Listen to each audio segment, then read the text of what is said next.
سوار حسین کربلا عاشق سوار حسین کربلا جانے سوار حسین. میں التماس کرتا ہوں حجت الاسلام والمسلمین جناب علامہ الحاج شیخ محمد شفا نجوی صاحب قبلہ سے کہ وہ تشریف لائیں اور مومنین کو فضائل و مصائب سے مستفید فرمائیں. جناب قبلہ نجوی صاحب. اعوذ باللہ من الشیطان اللعین الرجیم. بسم اللہ الرحمن الرحیم. الحمدللہ الذی لا یبلغ مدحتہ القائلون ولا یحصی نعماءہ العادون الذی لا یدرکہ بعد الہمم ولا ینالہ غوث الفتن والصلاة والسلام على خیر خلقہ واشرف بریتہ الذي سمي في السماء بأحمد وفي الأرضين بالقاسم محمد. اللهم صل على محمد وآل محمد وعلى أهل بيته الطيبين الطاهرين الذين أذهب الله عنهم الرجس وطهرهم تطهيرا.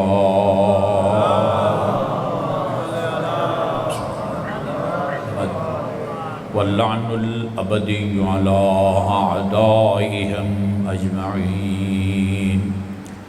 أما بعد فقال الله تبارك وتعالى في كتابه المجيد وفرقانه الحميد وهو أصدق القائلين وقوله الحق. بسم الله الرحمن الرحيم. ونكتب لهم ما قدموا وآثارهم وكل شيء أحصيناه في إمام مبين. اللهم صل على محمد وآل محمد. اللہ کی بارگاہ میں مختلف نیک اعمال کے ثواب کے زیادہ یا کم ہونے کا معیار اور دار و مدار وہ مصلحتیں ہوتی ہیں جو ان اعمال میں ان نیکیوں میں پوشیدہ ہوتی ہیں. یقیناً آپ کی نظر سے گزری ہوگی مرحوم صدوق کی کتاب ثواب الاعمال و عقاب الاعمال. اسی نام کی دو کتابیں ہیں، ایک مرحوم صدوق کی ہے اور ایک کسی اور عالم دین کی ہے. ثواب الاعمال کا جو پہلا حصہ ہے اس میں کچھ نیکیاں اور ان کا اجر اور ثواب بیان کیا گیا ہے. تشییع جنازے کا کتنا ثواب ہے، غریب کی مدد کا کتنا ثواب ہے، صلہ رحم کا کتنا ثواب ہے، وغیرہ وغیرہ. اور پھر تمام نیکیوں کا اجر اور ثواب برابر بیان نہیں کیا گیا. کسی کا بہت زیادہ ہے، کسی کا زیادہ ہے، کسی کا کم ہے. جو دوسرا حصہ ہے کتاب کا وہ کم ہے، وہ کم صفحات پر مشتمل ہے. اس میں بعض گناہ، غیبت کا گناہ، چغلخوری کا گناہ، تکبر، یہ وہ عقاب الاعمال، اور وہ پھر اس کی سزائیں بھی عقاب وہ بھی برابر نہیں ہے، کسی کا زیادہ ہے، کسی کا کم ہے. دار و مدار کیا ہے؟ دار و مدار نیکی میں موجود مصلحت اور برائی میں موجود مفسدہ یا بگاڑ. مفسدہ کہتے ہیں، آپ اس کو بگاڑ کہہ سکتے ہیں، یا دنیا اور آخرت کا زیان. جس عمل میں دنیا اور آخرت کا زیان زیادہ ہو اسی حساب سے وہ گناہ بھی بڑا ہوتا ہے، اس کی سزا بھی زیادہ ہوتی ہے، اور جس میں مصلحت زیادہ ہو اس کا اجر زیادہ ہوتا ہے. اچھا، اب کس عمل صالح میں مصلحت زیادہ ہے، کس میں کم ہے، یہ ایک سربستہ الہی راز ہے. یا خدا کو معلوم ہے یا خاصان خدا کو معلوم ہے، جن کو اللہ تعالیٰ اعمال میں موجود اور پوشیدہ مصلحتوں سے آگاہ کرتا ہے. لیکن انسان کو بھی پتہ چل جاتا ہے جب اللہ تعالیٰ ایک عمل کا ذکر کر کے قرآن میں یا محمد اور آل محمد اپنی معتبرہ حدیث میں ایک عمل کا ذکر کر کے ہمارے فہم سے زیادہ جب اس کا اجر اور ثواب بیان کریں، ہم سمجھتے ہیں لامحالہ اس میں مصلحت زیادہ ہوگی۔ اگرچہ یہ عمل مختصر ہے لیکن اس کا بہت زیادہ اجر بتایا گیا ہے تو اس میں مصلحت زیادہ ہوگی۔ ایک عمل کی بہت زیادہ سزا بیان کی گئی ہے، اس سے ہم سمجھتے ہیں کہ اس میں دنیا اور آخرت کا زیاں ہوگا، اس میں مفسدہ زیادہ ہوگا، یعنی اس کے آثار سے سمجھتے ہیں کہ اس میں مصلحت زیادہ ہوگی۔ وہ مختصر اعمال جو اس کو اگر انجام دیں پڑھیں تو 5 یا 6 سیکنڈ سے زیادہ وقت نہیں لیتا، لیکن ثواب میرے اور آپ کے فہم سے بالاتر ہے، وہ محمد اور آل محمد پر صلوات ہے۔ محمد و آل محمد۔ مرحوم صدوق ہی کی مرحوم یعقوب کلینی کی کتاب کافی جو ہمارے کتب اربعہ میں سے ہے، اس کی جلد نمبر 2 اور صفحہ نمبر 292 وہاں ایک روایت نقل کی ہے محمد و آل محمد پر صلوات کی فضیلت کے باب میں۔ شیخ صاحب نے، شیخ محسن علی نجفی صاحب نے سورہ احزاب کی آیت نمبر 56 ان اللہ و ملائکتہ یصلون علی النبی یا ایھا الذین آمنوا صلوا علیہ وسلموا تسلیما اللہم صلی علی محمد و آل محمد، اس کی تفسیر کے ذیل میں اس روایت کو بیان کیا ہے جس کو کہتے ہیں نا جی محیر العقول، عقلیں حیران ہو جاتی ہیں کہ خدایا اس مختصر 5 یا 6 سیکنڈ کی عبادت اور ذکر میں تو نے کتنی مصلحت رکھی ہے کہ اس کا اتنا اجر اور ثواب، برکتیں یا ثمرات ہیں۔ فرمایا من صلی علیہ مرتن۔ یہ نقطہ بھی عرض کروں کہ یہ جو سورہ احزاب ہے آیت نمبر 56، اس میں ہے ان اللہ و ملائکتہ یصلون علی النبی، اللہ اور اس کے فرشتے نبی پر صلوات بھیجتے ہیں۔ اے صاحبان ایمان صلو علیہ، تم بھی محمد پر صلوات بھیجو، محمد پر صلوات بھیجو۔ اس روایت کے علاوہ اور روایات میں بھی فرمایا من صلی علیہ، من صلی علیہ، من صلی علیہ، یا باقی معصومین نے فرمایا الصلاۃ علی النبی، الصلاۃ علی النبی۔ قرآن میں علیہ ہے، نبی کا ذکر ہے۔ اس روایت میں بھی فرمایا من صلی علیہ مرتن، جو مجھ پر درود بھیجے۔ لیکن جب آپ سے پوچھا گیا ہے کہ آپ کو سلام کرنے کا طریقہ تو معلوم ہے، آپ پر صلوات کس طرح بھیجیں، اس کا طریقہ بتائیں۔ فرمایا مجھ پر صلوات بھیجنے کا طریقہ یہ ہے، وہی درود ابراہیمی، اللہم صلی علی محمد و آل محمد کما صلیت علی ابراہیم و آل ابراہیم انکا حمید مجید۔ اور سوائق محرقہ کے اندر بھی ہے اللہم صلی علی محمد و آل محمد۔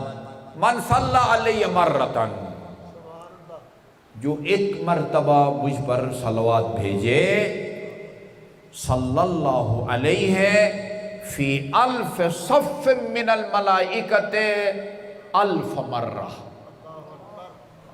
جو خوش قسمت ایک دفعہ مجھ پر اور میری آل پر صلوات بھیجے، خدا فرشتوں کے 1000 صفوں میں 1000 مرتبہ صلوات بھیجتا ہے۔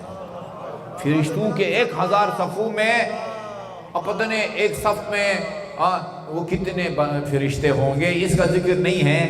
فرشتوں کے 1000 صفوں میں 1000 مرتبہ اللہ تعالیٰ صلوات بھیجتا ہے۔ وَمَا خَلَقَ اللَّهُ مِنْ شَيْءٍ إِلَّا صَلَّى عَلَيْهِ لِصَلَاةِ اللَّهِ وَمَلَائِكَتِهِ۔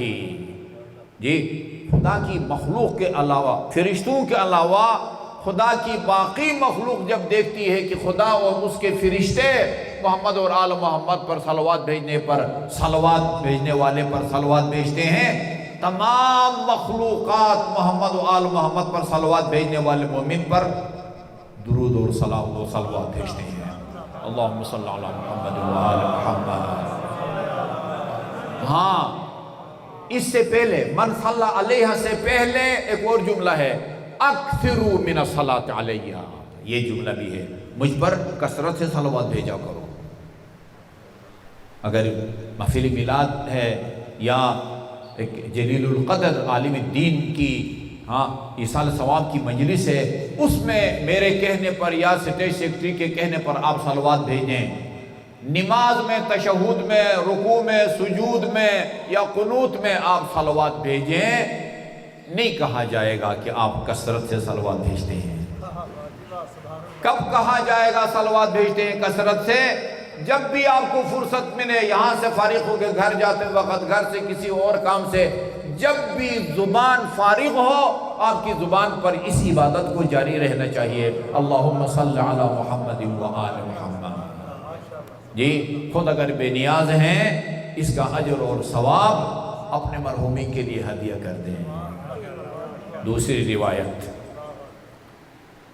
روایت ہے، اس میں ہے، میرے خیال میں بہار الانوار کی جلد نمبر 89 ہے غالباً، یا کوئی اور جلد ہے، اس میں ہے امام جعفر صادق علیہ السلام حج بیت اللہ کے لیے تشریف لے گئے تھے، اللہم صلی اللہ محمد و آلہ، حج بیت اللہ کے لیے۔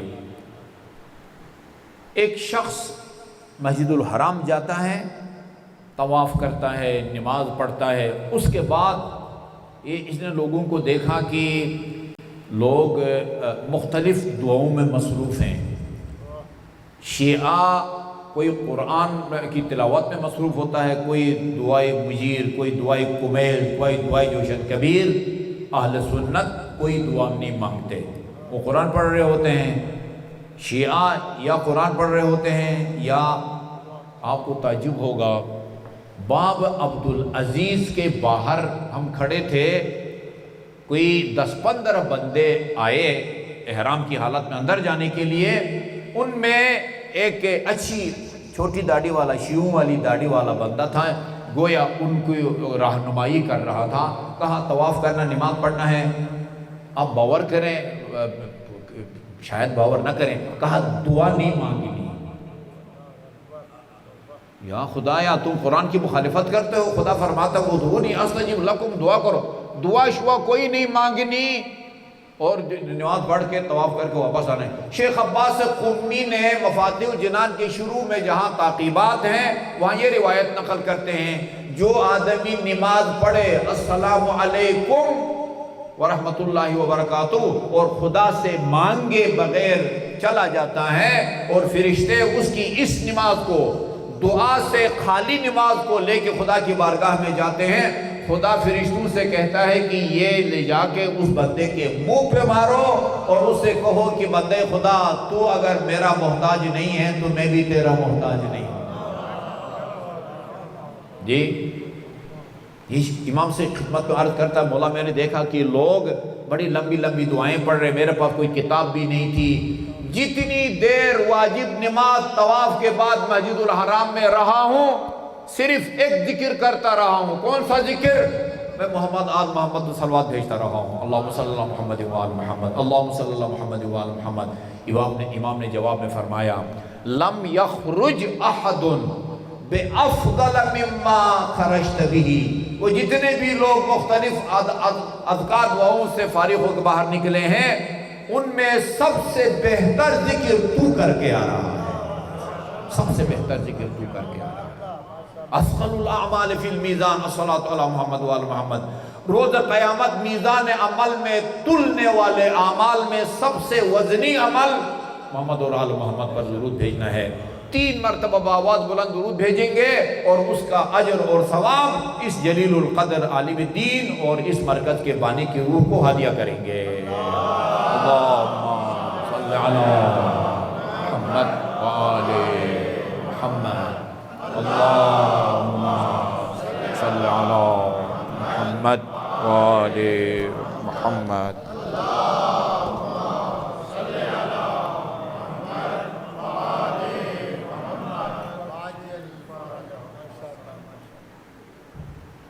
ایک روایت میں نے پڑھی تھی کوئی 4-5 سال پہلے، ہم ایک فارغ التحصیلان قم، حوزہ علمیہ قم کے فارغ التحصیل مختلف ممالک سے، ان کے لیے ایک دورہ رکھا گیا تھا۔ اس میں پاکستان سے مجھے بھی شامل کیا تھا، مولانا رمضان توقیر کو بھی شامل کیا تھا، کراچی سے وہ ڈاکٹر قرت، کیا نام ڈاکٹر ہیں، کوئی امام خمینی بھی ہوتے ہیں، بہرحال مختلف ممالک سے ہم میرے خیال میں 3 یا 4 بندے تھے، اسی طرح عراق سے، لبنان سے، چین سے، امریکہ سے بہت سارے لوگ اس میں آئے ہوئے تھے۔ مشہد میں ان طلباء کو درس اخلاق کے لیے ایک آیت اللہ مجتہدی تہرانی کو بلایا گیا تھا۔ مجتہدی تہرانی آداب الطلاب کے نام سے ایک زبردست کتاب ہے ان کی، وہ میرے خیال میں فارسی میں ہے، وہ پڑھنے والی کتاب ہے واقعاً۔ وہ جب درس سے فارغ ہوئے، میں نے ان سے ایک روایت کے متن سنایا اور اس کے سند کے بارے میں پوچھا۔ یہ روایت بالکل عجیب لگی مجھے، تسلی کے لیے کہ یہ واقعی کلام معصوم ہے، رسول خدا نے فرمایا ہے یا نہیں۔ میں نے ان سے اس روایت کے سند کے بارے میں پوچھا۔ سند یعنی جن راویوں کے واسطے سے یہ روایت معصوم تک پہنچتی ہے وہ کوئی معتبر ہے، اس کو ہم کلام معصوم سمجھیں یا نہ سمجھیں۔ دوسرے الفاظ میں رمضان المبارک میں یہ کہوں کہ رسول خدا نے فرمایا اور یہ روایت بیان کرو، میرے روزے کو کچھ نہیں ہوگا،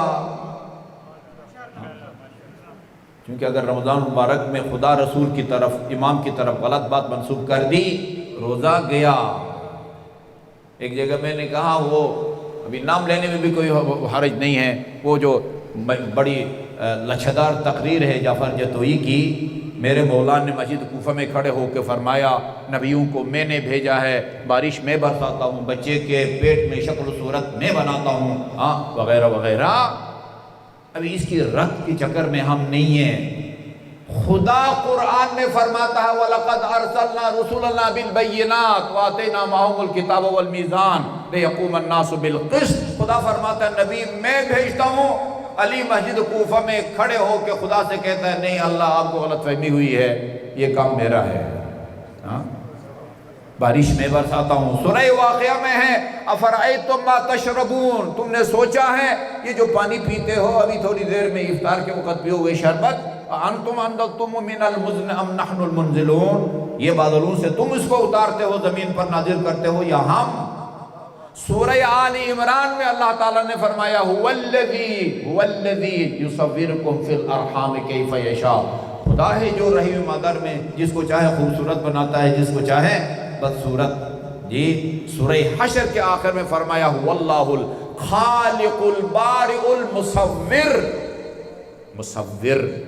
ایک خطبہ ہے امیر المومنین کا جس میں نقطہ والا کوئی حرف نہیں ہے، نقطہ حمد تو حمدن سے شروع ہوتا ہے، اس میں بھی فرمایا مصور کل مولود، امیر المومنین کا فرمان ہے۔ خود امیر المومنین کے کلام میں تناقض نہیں ہو سکتا، اگر کوئی تناقض ہو تو اس کلام کو لو جو قرآن کے مطابق ہے، اس کلام کو کہو کہ یہ علی کا کلام ہے ہی نہیں۔ جی میں نے کہا کہ اگر رمضان المبارک میں یہ بندہ خدا کہے کہ میرے مولا نے مسجد کوفہ کے ممبر پر کھڑے ہو کے یہ کہے گا، اس کا روزہ باطل ہو جائے گا۔ نیچے سے ایک مومن نے کہا مولانا صاحب ایسے لوگ روزہ رکھتے کدھر ہیں؟ بالفرض رکھا ہو تو گیا۔ اچھا جی، بہرحال منقول ہے۔ اب انہوں نے بھی جواب ابھی عرض کرتا ہوں محتاط انداز میں، رسول خدا کی طرف یہ فرمان منسوب ہے، ٹھیک ہے جی، محفوظ طریقے سے نقل کرتے۔ وہ کیا ہے؟ فرمایا الا احدثکم بقوم لیسوا بانبیاء ولا شہداء، فرماتے میں تمہیں بتاؤں وہ کون لوگ ہیں کہ جو نہ انبیاء میں سے ہیں نہ شہداء میں سے ہیں، وہ انبیاء بھی نہیں ہیں، راہ خدا میں وہ شہید ہونے والوں میں بھی نہیں ہیں، لیکن یغبطہم الشہداء والانبیاء، شہید نہ ہونے کے باوجود، نبی نہ ہونے کے باوجود روز قیامت اللہ ان کو وہ مقام بلند عطا فرمائے گا جس کو دیکھ کر انبیاء اور شہداء رشک کریں گے۔ لوگوں نے کہا یا رسول اللہ وہ کون لوگ ہوں گے؟ نبی نہیں ہیں، شہداء نہیں ہیں، وَلَا تَقُولُ شہید کا پہلا خون جیسے ہی زمین پر گرتا ہے سارے گناہ اس کے بخشے جاتے ہیں۔ یہ فوق کل بر بر حتی یقتل الرجل فی سبیل اللہ فاذا قتل الرجل فی سبیل اللہ فلا بر فوقہ۔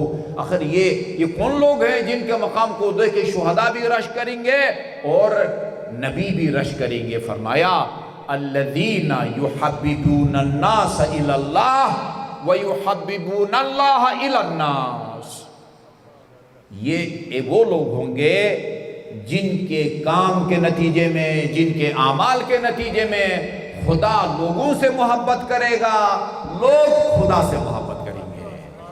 یہ وہ لوگ ہیں، ان کا کارنامہ یہ ہوگا الذین یحببون اللہ الی الناس، لوگوں کو، خدا کو لوگوں کا محبوب بنائیں گے۔ شاعر اہل بیت بیٹھے ہیں، آپ کو صرف اہل بیت کے شعر کہتے ہیں یا غزل وغیرہ بھی کہتے ہیں؟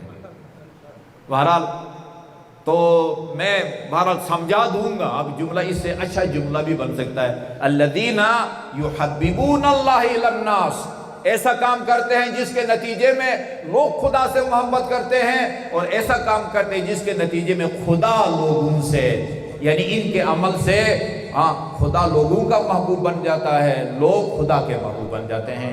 ٹھیک ہو گیا نا یہ؟ اچھا جی، وہ کیا ہے عمل؟ فرمایا الذین یأمرون الناس بالمعروف فیأتمرون، یہ وہ لوگ ہیں کہ جو لوگوں میں امر بالمعروف کرتے ہیں، نیکی کا حکم دیتے ہیں، اور ان کی باتوں سے اثر لے کے لوگ پھر نیک کام کو انجام دیتے ہیں۔ وَيَنْهَوْنَ النَّاسَ فَيَنْتَهُونَ، اور یہ اس طرح خلوص سے اپنا وہ عمل جاری رکھتے ہیں، لوگوں کو برائی سے روکتے ہیں۔ جو آدمی خود معروف کر کے لوگوں کو معروف کا حکم دے اس کی بات کا اثر ہوتا ہے، جو منکر کو ترک کر کے، برائی کو ترک کر کے لوگوں کو برائی سے روکے اس کی بات کا اثر ہوتا ہے۔ لہذا بھی انہوں نے فرمایا میں نے کسی ایسے کام کا حکم نہیں دیا جس کو پہلے خود انجام نہ دیا ہو میں نے۔ یہ ہوتا ہے جی، ورنہ بالکل جس طرح ایک چکنے پتہ نہیں چٹان کے اوپر سے بارش کے قطرے جو ہے نا وہ نہیں رکتے، گر جاتے ہیں، یا انڈا اس طرح ہوتا ہے جی۔ الذین یامرون الناس فیاتمرون وینہون الناس فینتہون۔ مجھے 100% یقین ہے یہ جس جلیل القدر عالم الدین اور بانی مرکز کی اثار ثواب کے لیے یہ مجلس منعقد ہو رہی ہے، اس حدیث کا مصداق ہے، اس حدیث کا مصداق ہے۔ ہم سب نے دیکھا ہے یہ کتنی جانفشانی سے بندہ کام کرتا تھا جی، آنکھوں سے معذور تھے، یہ عذر ان کی فعالیت، ان کی سرگریوں میں ذرہ برابر رکاوٹ نہیں بن سکا، ذرہ برابر رکاوٹ نہیں بن سکا۔ اچھا، جب میں نے پوچھا کہ اس کی سند کے بارے میں کیا فرماتے ہیں، کہا شیخنا میں نے اس کی سند کے بارے میں غور تو نہیں کیا، لیکن متن ایک موتی ہے، یہ ان کا الفاظ یہ تھے، جو متن ہے نا وہ ایک موتی ہے، یعنی مضمون ایسا ہے کہ اس پر اعتبار کیا جا سکتا، قطع نظر اس کے کہ کتنے واسطوں سے یہ امام تک پہنچتا ہے اور واسطے کون کون سے ہیں۔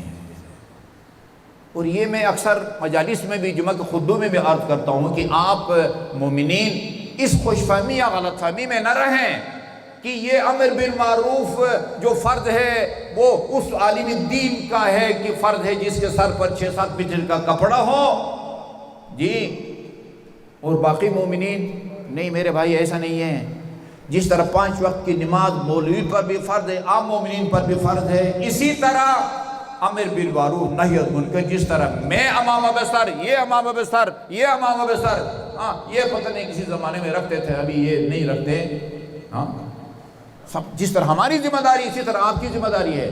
وہ جو رسول خدا کی رونگٹے کھڑے کر دینے والی حدیث ہے، اذا ظہرت البدع فی امتی فعلی العالم ان یظہر علمہ، امت میں جب بدعتیں سر اٹھانے لگے، بدعتیں سر اٹھانے لگے، بدعت کیا ہوتی ہے؟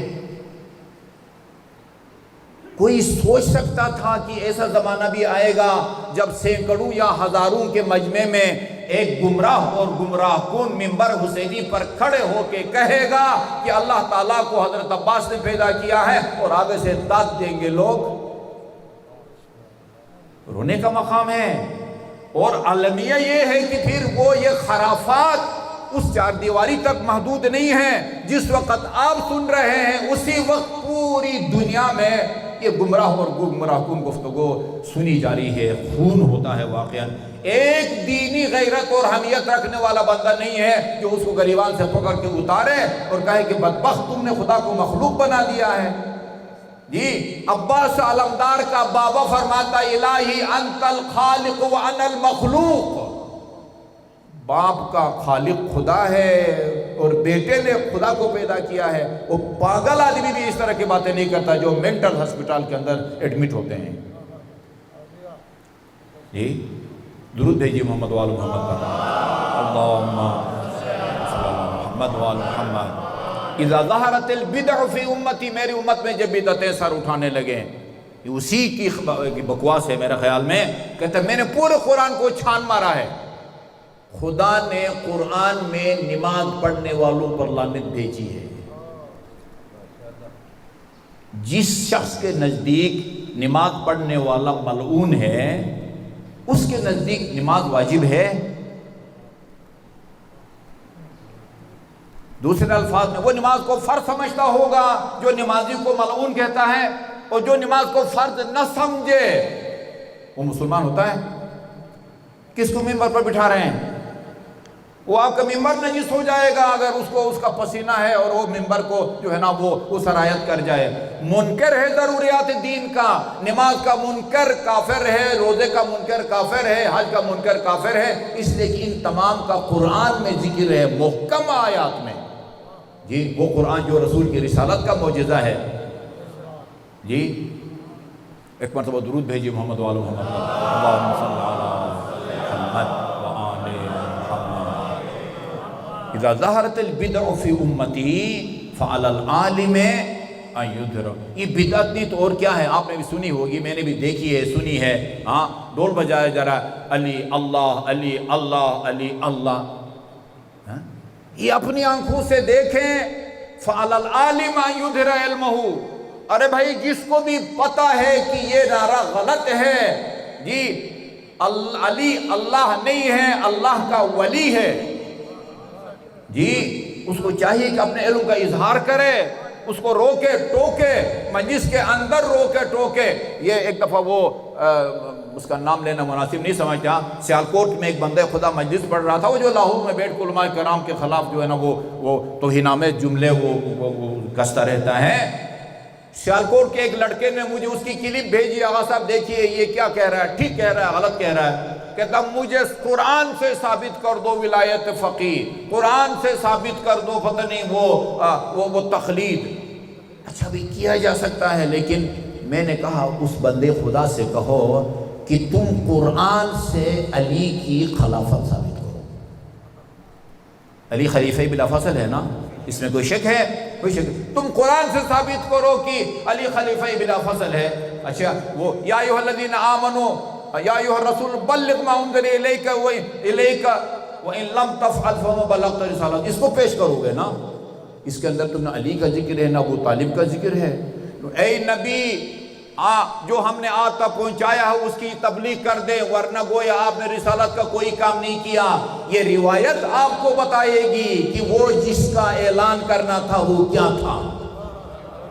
یہ تم نماز کی رکعتیں قرآن سے ثابت کر کے مدعا ہو۔ یہ دیکھیں نا، جیسے کہتے ہیں نا کلمۃ حق یقال بہا یراد بہا الباطل، لوگوں کو گمراہ کرنے کے لیے، یہ لوگوں کو گمراہ کرنے کے لیے۔ ہر چیز قرآن کے اندر موجود نہیں ہے.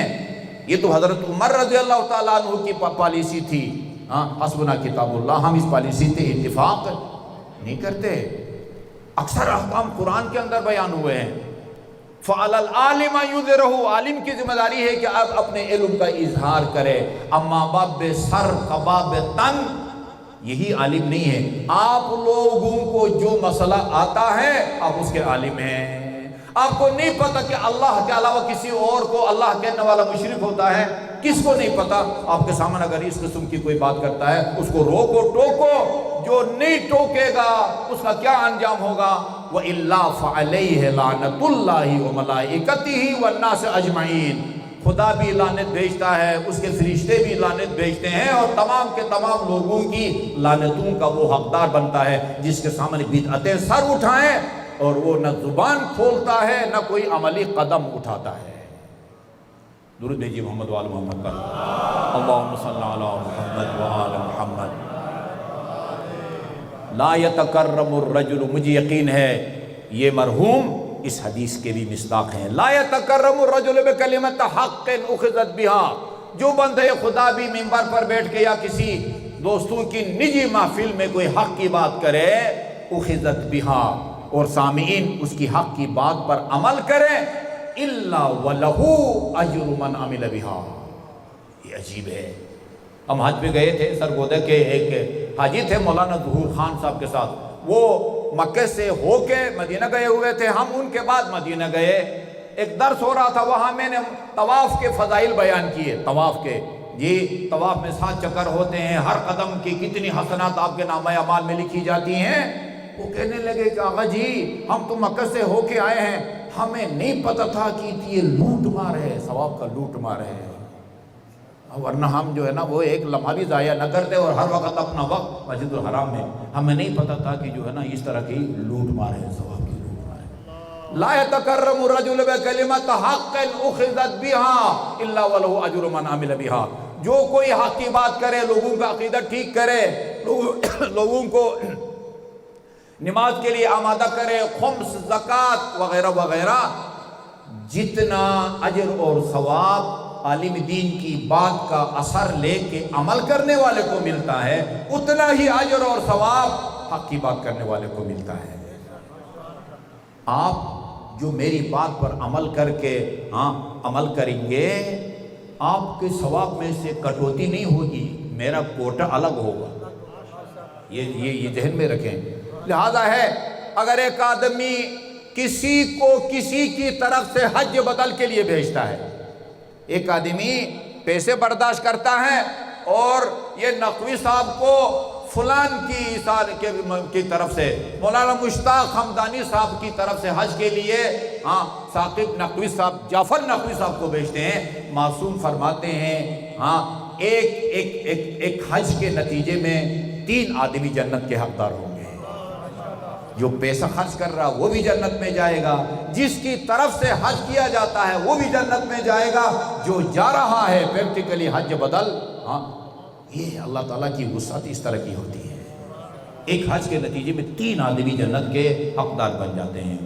وَلَا يَتَكَرَّمُ الرَّجُلُ بِكَلِمَةِ ضَلَالٍ. اور اگر کوئی بندے خدا کوئی گمراہ کن بات کرتا ہے، إِلَّا وَعَلَيْهِ وِزْرُ مَنْ عَمِلَ بِهَا. یہ بدبخت جو یہ کہتا ہے کہ اللہ تعالیٰ نے قرآن میں نماز پڑھنے والے پر لعنت بھیجی ہے، خدا نے خواستہ اگر کوئی سادہ آدمی اس کی باتوں پر عمل کر کے نماز چھوڑ دے، جتنا گناہگار وہ 100 200 1000 آدمی نماز ترک کریں گے، جتنا گناہوں کا بوجھ ان تارک الصلاۃوں پر ہوگا، اتنا ہی گناہوں کا بوجھ اس بندے خدا کے کاندھوں پر بھی ہوگا. وہ جو ہے قرآن میں نا لَيَحْمِلُنَّ أَثْقَالَهُمْ وَأَثْقَالًا فَوْقَ أَثْقَالِهِمْ. روز قیامت کچھ ایسے بدبخت ہوں گے ان کے کاندھوں پر اپنے گناہوں کا بھی بوجھ ہوگا اور دوسروں کے گناہوں کا بھی بوجھ ہوگا. جبکہ دوسری آیت میں فرما رہا ہے لا تزر وازرۃ وزر اخرى، ایک کا بوجھ دوسرا نہیں اٹھائے گا. خدایا یہ کیا تضاد بیانی ہے. اللہ فرمائے گا یہ جو ہے نا دوسروں کے گناہوں کا بوجھ اس صورت میں بنے گا جب دوسروں کے گناہوں کا سبب بنے. اس کی تقریر سے کوئی نماز چھوڑے، اس کی تقریر سے کوئی خاتون پردہ وہ چھوڑے، الا وعلیہ وزر من عمل بها. بہترین عبادت لوگوں کو ہدایت دینا ہے، جس کی اللہ تعالیٰ نے ہمارے اس مرحوم کو توفیق دی تھی۔ یہ جو اہل بیت اطہار علیہ السلام کی کے مصائب ہیں، جو ہماری مجالس کی روح ہیں، یا خود مجلس اعضا، اس مجلس اعضا کی ترتیب، اللہ تعالیٰ کی حمد و ثنا، محمد و آل محمد پر درود و سلام، یہ اہل بیت اطہار خصوصاً امیر المومنین کے فضائل کو بیان کرنا، اور آخر میں مصائب، یہ طریقہ ہم کو سید سجاد نے سکھایا، سید سجاد نے۔ لیکن ذہنی بیا میں مہربان دوستوں کے سامنے آ کے وعظ و نصیحت بیان کرنا یا اہل بیت کے فضائل بیان کرنا، یہ کوئی کمال نہیں ہے۔ کمال اس خطیب کا ہے جس کے ہاتھوں میں ہتھکڑیاں تھیں، گلے میں خاردار توخ تھے، پاؤں میں وزنی بیڑیاں، میں نے خود پڑھا ہے، پاؤں سے خون ٹپکتا تھا، خون۔ وعدہ کیا تھا بابا کو دفن کر کے، بنی اسد کی مدد کی، بابا کو دفن کیا، دفن کر کے قبر کے اوپر لکھا ھذا قبر الحسین بن علی، یہ حسین ابن علی کی قبر ہے، گزرنے والے کو پتہ چلے، رک کے زیارت کرے۔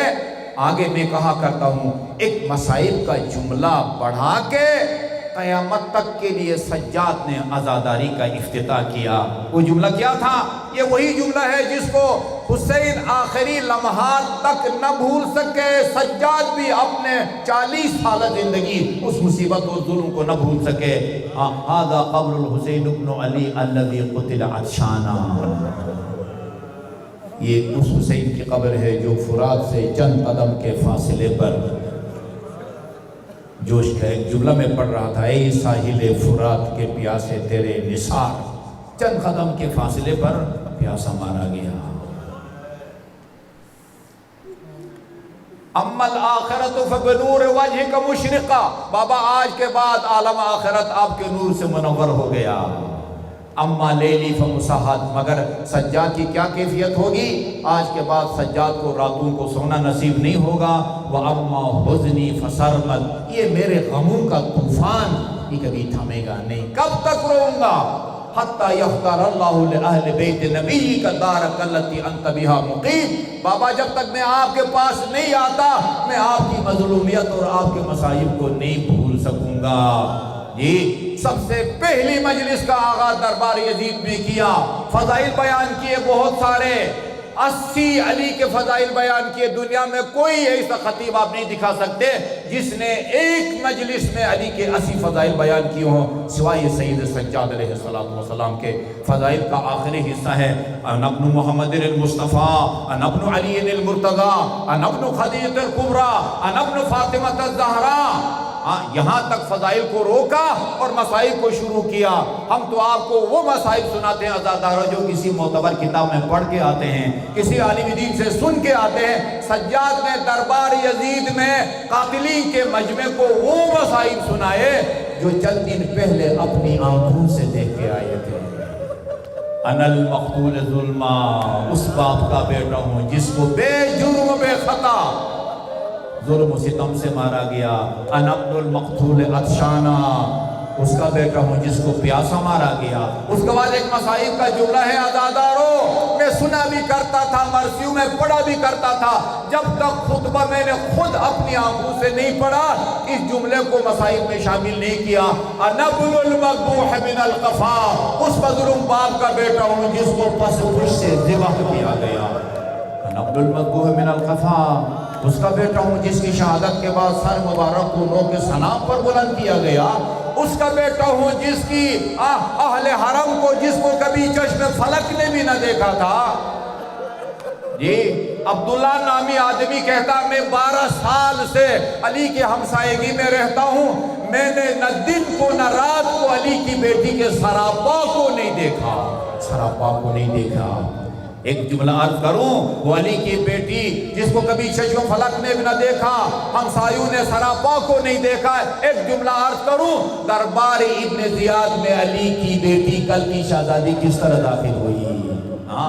دخلت زینب بنت علی علی ابن زیاد. ایک بہت بڑے پتنے ہادی شیرازی کے بارے میں نقل کرتے ہیں، وہ ایک مجلس میں بیٹھے تھے، خطیب نے یہ جملہ پڑھا، ابن زیاد کے دربار میں علی کی بیٹی داخل ہوئی، امامہ اتارا اور کہا کہ بس رک جا، ہمیں اس جملے کا حق ادا کرنے دے، پھر باقی مسائل پڑھنا. دخلت زینب بنت علی علی ابن زیاد وہی فی ارذل ثیابها، بدن پر پرانا سا لباس تھا، لأن خمارها قد سلب، اس لیے کہ چادریں تو اشقیاء نے کربلا میں چھین لی تھی.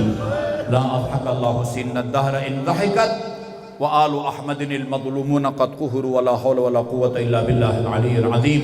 یا محمود بحق محمد ویا اعلی بحق علی ویا فاطر السماوات والارض بحق فاطمہ ویا محسن بحق الحسن ویا قدیم الاحسان بحق الحسین و اولادہ المعصومین. خدای بحق محمد و آل محمد. جو مومنین و مومنات پریشان حال ہے ان کی پریشانیوں کو دور فرما. جو مومنین و مومنات مریض ہیں، خصوصاً جو اس وبا کے متاثر ہیں، انہیں جلد از جلد شفاء کامل اور عاجل عطا فرما. کربلا عاشق سوار حسین کربلا